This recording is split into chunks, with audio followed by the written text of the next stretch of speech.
Hello, everyone. How's it going? Are you asleep? Do we need to do like a stretch?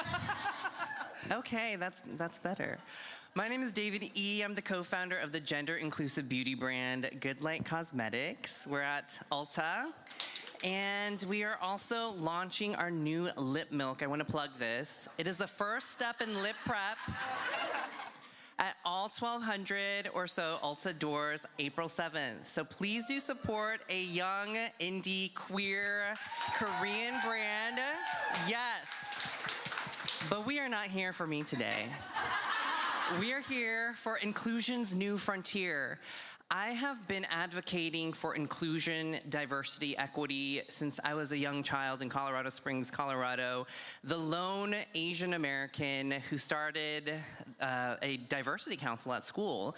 There were like 3 people, because 3 people of color joined. But ever since then, I wanted to be a storyteller to really elevate these stories that no one else was talking about that were so essential.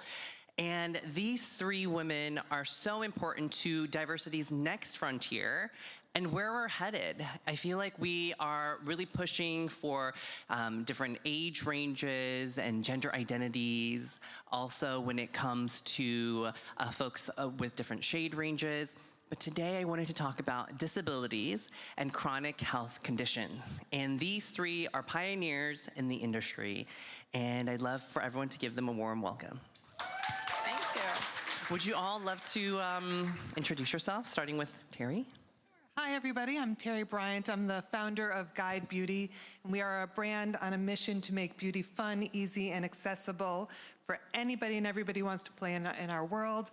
I'll give you a quick story about how this came about, which is I've been in the beauty industry for about 25 years, and about 9 years ago, I was diagnosed with Parkinson's. And that not only shifted my ability as a makeup artist, but it shifted the way I saw how we are developing products or how we were developing products in the industry. And I realized there was a level of exclusion based on how products were being developed. So I set out to hopefully try to change that, and through practices of universal and inclusive design, make makeup more accessible.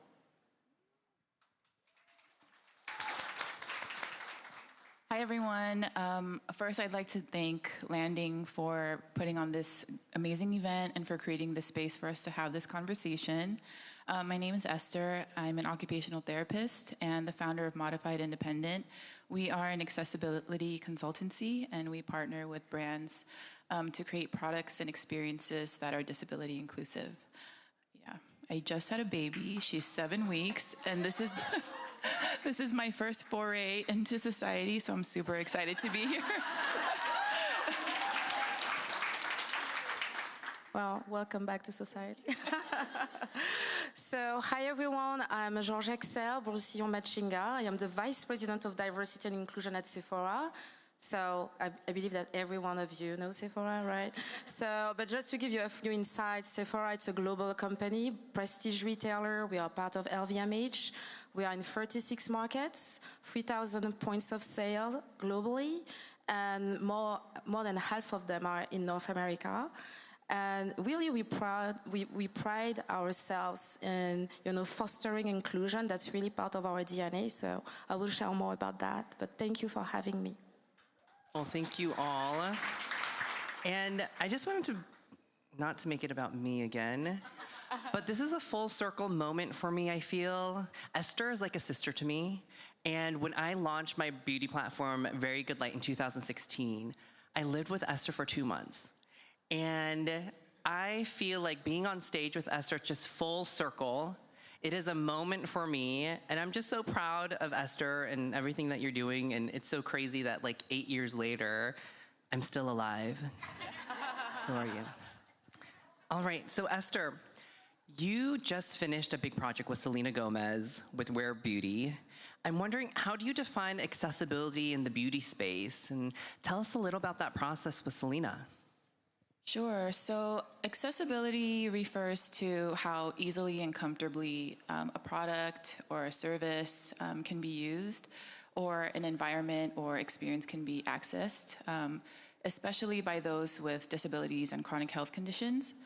And in the beauty space, it's really about making sure that everybody can fully participate, whether that's shopping for products or working in the industry. And with Rare Beauty, it was such an amazing collaboration because I think the brand is so eager and looking for opportunities to expand, the inclusive work that they're doing. And they were looking for a way to test the products that have been getting so much great feedback from the community for being accessible. They really wanted to check to see if it in fact is among people with disabilities. And so we did a pretty extensive research study. We partnered with a research institute, and that was such a pinch me moment because my worlds of therapy and beauty were colliding in such an unreal way. And it was just such a great opportunity. Amazing. And Terri, with Guide Beauty, I'd love to know a little about your process. What challenges do retailers face, especially when they're looking to achieve disability inclusivity through the shelves, on DTC, through experiences in product development and products themselves?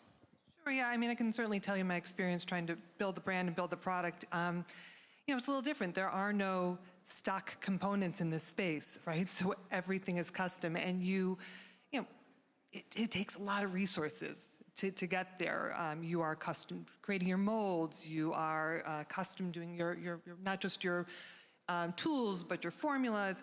And then you get to your minimum order quantities, which are insane, and you are easily gassed out by the time you get to phase 2, which is so important. It's like, Field of Dreams, build it, they will come. Well, that doesn't happen. You have to build it, and then you have to meet people where you are. So one of the bigger challenges when it gets to the retailer is the beauty industry and retailers need to join us, right? There needs to be a commitment once we get there to create space for accessibility and disability in the world of DEI.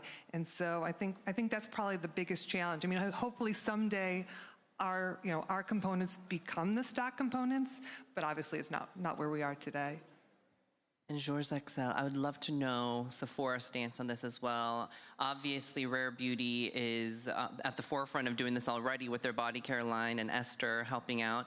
So what is kind of Sephora doing now and looking into the future when it comes to disability, chronic health conditions? So yes, and thank you for that question. So Sephora, I'm a D&I practitioner, as I said. I've been in the field for 20 years and 4 years at Sephora, but for me, those years have been literally amazing because strong commitment from the top. And really, when I talked with the leadership when I joined, it was to build the strategy. We said, okay, we need to align on a vision, on goals, but most importantly, on an approach. And we decided to have a very holistic approach for all dimensions of diversity. And when we speak about disability, we had already a great program in our distribution centers. So it's called Sephora, All Abilities Hiring Program. And with this program that we rolled out, we realized that not only, we could stand, as an employer of choice for people with disabilities, but also in our stores, we could also offer, inclusive experiences for clients with disabilities. So, after rolling out the program in our distribution centers, we took a stand and we said, okay, we have to research and better understand what clients with disabilities need. And so we took the time, we spoke with a few of them, with different types of disabilities, and we said, okay, now we understand that all of them, actually 9 out of 10, they want to shop in stores. But unfortunately, and we looked at all retail categories, but unfortunately, it's not that easy. So we said, okay, we will train our beauty advisors. And so we rolled out last year a training called a Conscious Client Service Training. And the idea was really to teach them, how to better welcome clients with disabilities, how to use inclusive language, for instance, instead of walk with me, come with me, those little things, and how to use mobile checkout. And it has been very powerful for our beauty advisors to be on this learning journey and also to impact the community in that way. Awesome. Esther, how does the absence of disability inclusion within the beauty industry directly affect individuals with disabilities? Yeah, I think it's pretty striking to see how often people with disabilities and chronic health conditions are overlooked. There are research studies that show that beauty and personal care play an important role in self-expression, well-being. And with the average American using 12 personal care products a day, the industry's oversight really denies people with disabilities and chronic health conditions an opportunity to fully participate in something that can be health promoting and that brings joy, to go back to something that was mentioned on the panel, the first panel this morning. Whether it's, when you go and a beauty aisle is not accessible, it sends, a discouraging message that people with disabilities and chronic health conditions aren't valued as consumers or, within the beauty community at large. And whether it's, packaging that's difficult to open or being faced with limited options, when looking for products, it can be a really disheartening landscape to navigate. And so that's why I'm so passionate about advocating for accessibility as a priority, because it really isn't about boosting sales. It's about, dignity and giving people the power of choice and recognizing the inherent value of every individual. So, thank you. But yeah, I'm really encouraged to see more discussions like these emerging and to connect with people, whose careers I followed and brands I followed, because I think there's immense potential for, even greater positive change. I think that's so inspiring. It's about dignity. So much of the time we forget that and we take that for granted, and it's about that dignity and that respect. So thank you so much. Terri, a question for you. What are some practical steps that brands and retailers can take so that their stores or their products have disability inclusion in mind? I think there's probably a little bit of an answer before that. Before we start sort of expecting people to make those changes, I think it's helpful to sort of look at what the perspective is on the disability community. How do we view that community? What do we think of that community? And I think in a lot of industries, what's been very helpful is this shift. The World Health Organization redefined disability from what was originally a medical model to a societal model. And the medical model said disability is cognitive physical impairment. I own it, right? The societal model says, what if disability is actually just a disconnect between any person's given range of abilities and the world and the objects with which they interact? Does that make sense? Right? And so now, when you look at it that way, it says a couple things. It says, first off, that disability is a community that we're all part of. It's part of living, right? So we're all going to experience it at some level. The other piece of it is that we realize that means disability at a level is designed, and so too can be ability, which means there are touch points as a retailer, as a brand, as people. There are touch points along the way, and every touch point, whether it's the shelf, whether it's the products, whether it's the packaging, whether it's the people, is an opportunity for inclusion or exclusion, right? And so to make the change, it's about what you're doing, right? It's about connecting with the community that you want to solve for that exclusion for, finding out those needs and making those changes because you understand on a greater level, this is for all of us, right? So hopefully that answered the question. I feel like I took a long way around to get there, but. Starts from the testing to then the shelf. It's right. The end to end. And the commitment, right? The commitment, whether it's the brand or the retailer, to say, let's create this space at all levels. And we're going to commit to it. We're going to make sure that accessibility and disability is part of the initiative, that there's space reserved in the store for brands that are committed to this mission, and for people that are committed to this mission, and for a space for people who want to shop to be able to shop. So, it is about intention, commitment, and making sure you're setting up, what that looks like for you, because it is a process, right? Certainly as a brand, we're not done, right? We've made movement, we've done a lot of hopefully wonderful things, and we've got a long way to go. So it's about taking every step that you can along the way towards better. George-Axelle, what can we do as an industry DE&I focusing on, the inclusion of folks with disabilities or chronic health conditions. What more can we do, and what direction kind of are we going in? That's a good question. I feel that, and first, I will obviously take the example of Sephora. She mentioned something that it's truly important is to listen what the community truly, truly needs, and to surround ourselves with stakeholders. They could be internal or external to do the work, but not alone, collectively. And that's exactly what we do at Sephora. Why I did mention our All Abilities hiring program when I started, it's because, we recognize that as a retailer, we are also an employer. And so we need to hire talent with disabilities. In our distribution centers, thanks to this program, 10% of the workforce, 10% is composed of talent with disabilities, which is amazing because we give them opportunity. It's a 9-week program. They have 1 week, of training, 9 weeks, on the job. And after that, we offer them a job, which is amazing. But the good thing as well is that it creates inclusion at Sephora because now we do have an ERG that is composed of talent with ERG Employee Resource Group, right?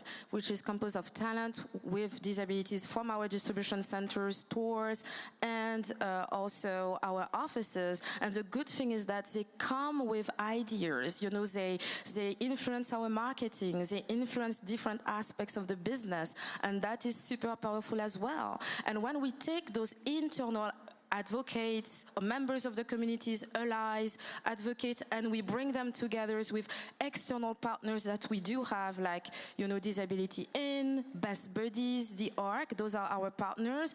It becomes so powerful because then we can think, at a systemic level on how we can change the business.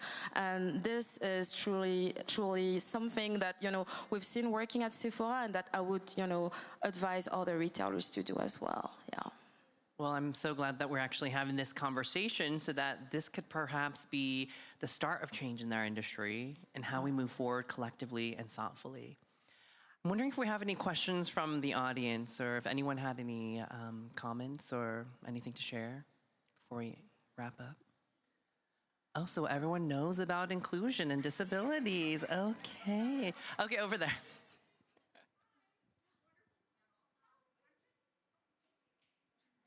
Amazing. Thank you so much. My hand actually shot up before I fully formed my question, so this is probably going to be a little sloppy, sorry. But I wanted to ask, when we're talking about accessible packaging, particularly those with dexterity challenges, oftentimes the gripability or the size of a cap is something that we need to take into consideration. But I know there's also a push within the packaging space to minimize the amount of materials we're using to try to be more sustainable. So I'm curious, how do we kind of balance these two sometimes seemingly opposing, forces to make packaging more accessible, but to also make it more sustainable? It's a great question. Yeah, it's a great question. And because it's challenging, right? Especially when you're starting out in a new space and you're trying to push your way in and make room for something that doesn't exist. And sometimes you have to start somewhere. So, I think you do your best, right? Like initially we launched and I was looking at certain things that I had to make compromises on.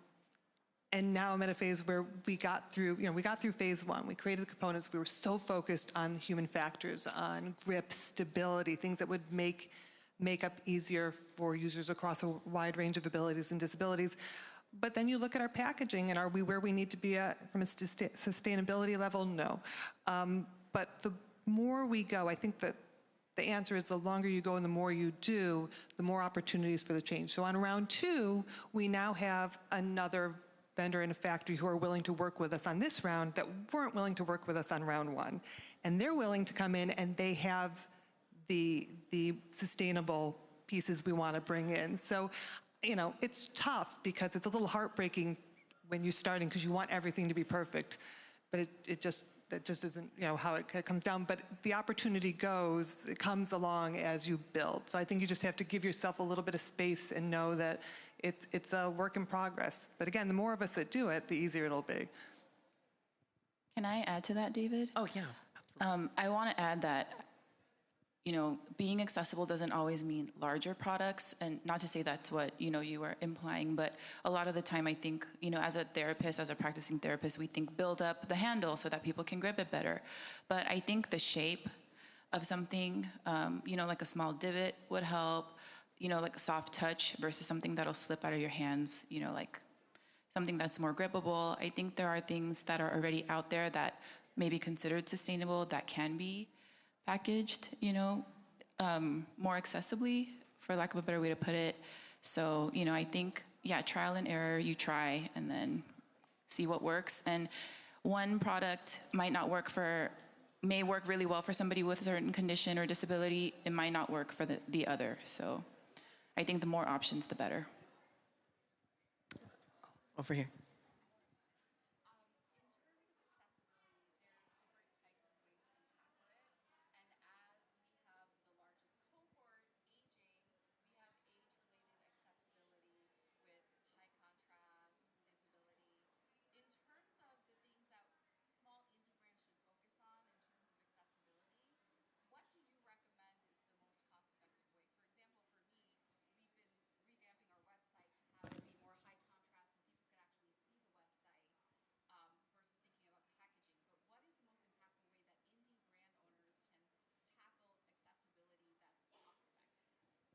The question is, what is the best, most cost-effective way for indie brands to start in their disability inclusive efforts?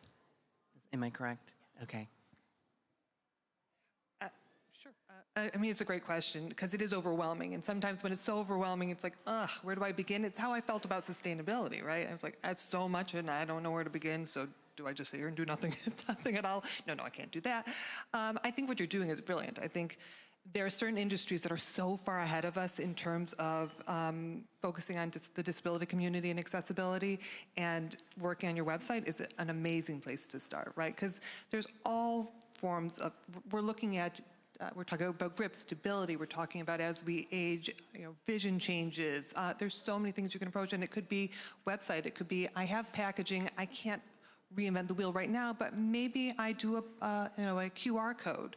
Maybe next time around I do a little bit more contrast and color on my packaging. Maybe I talk to the retailer and find out if I can get a kiosk or not a kiosk. A seal or something? Someplace that's accessible for access for a customer who may not have the same level of reach. So not everything has to be, this major undertaking. Sometimes it's just thoughtful little moments, and very often the community, we're real open to tell you what we need, right? And sometimes the shocking thing is, you go in for the big, heavy hit, and sometimes somebody just says, all I really just wanted was, could you just put a little tab here I could pull on? Or could you just take that sticker off that I can't, I'm using my teeth and I can't even get in? Sometimes it's small moments that make a big difference. I think we have room for one more question. Yes. Amy, that's you, yes. Oh, I do think a microphone's coming your way. Hi. Oh, hi. What can we do as members of the beauty community to support you? That question's gonna make me cry. This is what we can do, right? It's caring to show up for the conversation, wanting to know what's out there, how can we all be part of it, and embracing one another, because the truth is, we do need support, we do need help, we do need, when we communally say this community matters, you're all part of the bigger picture, and the expectation is that there's going to be a space for us, then it starts to happen. So, other than just showing up, it doesn't have to be what can we do as a brand to start creating. It could just be, you're our partner. And so we want to see you sitting next to us at the retailer. We're having an event. Do you want to share your story when we share ours? I think just asking the question is the beginning of how you can help. So thank you. And thank you for making me cry. Thank you. Well, George-Axelle, Esther, Terri, thank you so much for your insights, and we will definitely try to do our best efforts in creating more space for inclusion. And thank you, everyone. Thank you. Thank you.